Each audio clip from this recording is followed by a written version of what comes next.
मैं बसनगौड़ा पाटिल यत्नाल को बोलना चाह रहा हूँ। तुम्हारा जो फादर है रामनगौड़ा पाटिल यत्नाल, उनके फादर के टाइम पे हमारा भारत कैसा था, थोड़ा उसका सैर करके आएंगे। अस्सलाम वालेकुम, मैं गुलबर्गा से मोहम्मद हनीफ बात कर रहा हूँ। आज बात करने का सब्जेक्ट ये है बीजापुर का जो नगर शासक है बसनगौड़ा पाटिल यत्नाल, जो बीजेपी से निकाल के फेंके हुए एक एमएलए के अगेन में कुछ बात करना चाहता हूँ। बसनगौड़ा पाटिल यत्नाल को बोलना चाह रहा हूँ। तुम्हारा जो फादर है रामनगौड़ा पाटिल यत्नाल, उनके फादर के टाइम पे हमारा भारत कैसा था, थोड़ा उसका सैर करके आएंगे। हमारा जो भारत का दिल्ली गेट है, दिल्ली गेट के ऊपर जो हमारे भारत के फ्रीडम फाइटर के लोग, जितने भी लोग हैं, उन सभी लोगों का नाम उस इंडिया गेट पे लगे हुए हैं। उसमें टोटल फ्रीडम फाइटर है 95,300। इसमें पूरे मैं डिटेल बोलना चाह रहा हूं कि कितने कौम के कितने लोग हैं।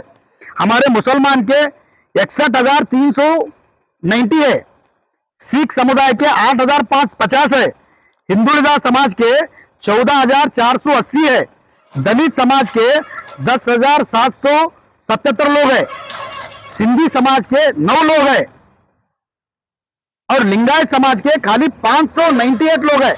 इसमें बसनगौड़ा पाटिल को समझ में आना कि हमारे भारत के दौलत के लिए मुसलमान लोगों का क्या बलिदान है। इसी तरह हम और होंगे और हमारे बसनगौड़ा पाटिल को हमारा भारत में मुसलमान का क्या योगदान है और बताएंगे। हमारे भारत को मुसलमान के राजा लोग 331 साल हुकूमत करे। ये 331 साल में अगर आज के जो बीजेपी के चंद नुमाइंदे हैं, वो नुमाइंदे के जैसा अगर हमारे भारत के अंदर मुसलमान राजा महाराजा लोग पेश आते, तो आज का दिन भारत के अंदर मुसलमान को छोड़ के कोई कौम नहीं रहता था। मगर हमारे मुसलमान के राजा महाराजा लोग ऐसा नहीं करे।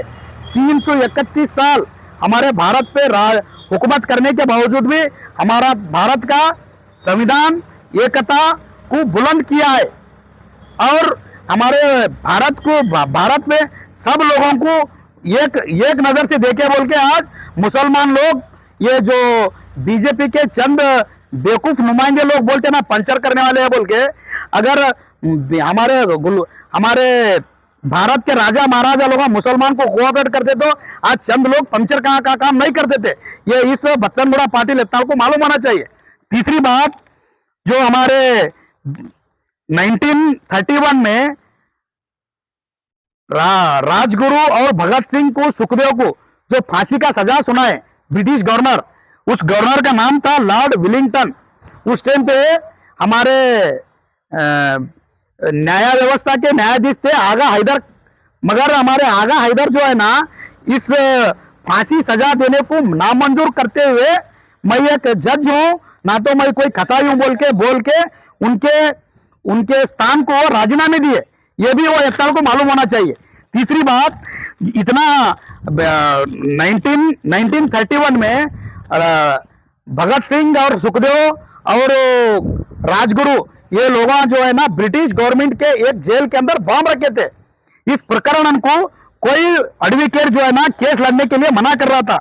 उस टाइम पे राजगोपालाचारी, लाल लजपत राय, मदन मोहन, मोतीलाल नेहरू, सरदार पटेल, ये सब वकील रहने के बावजूद भी आसिफ अली बोल के एक मुसलमान का वकील ये केस को हैंडओवर किए और ये केस को हैंडओवर करने से हमारे मुसलमान के वकील हैंडओवर किए बोल के वो यत्नाल को मालूम होना।